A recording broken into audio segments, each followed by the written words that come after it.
Hello বাবু, শোনো না, একটু ভিডিও কল করি। Video call? এখন কেন?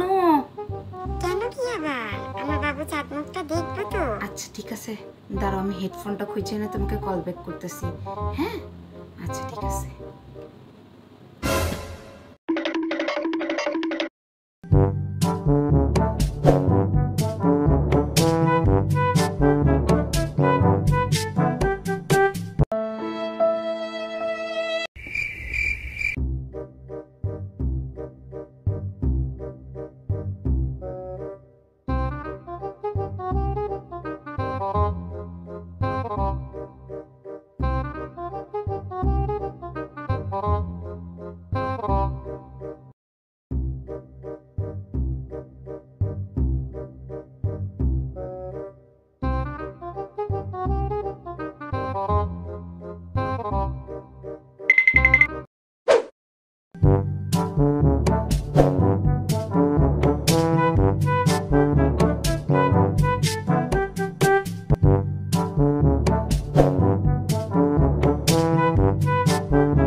A few moments later. আর বলো না, হেডফোনটা যে কোথায় রাখছি মনেই নাই, তাই খুঁজতে একটু দেরি হয়ে গেল।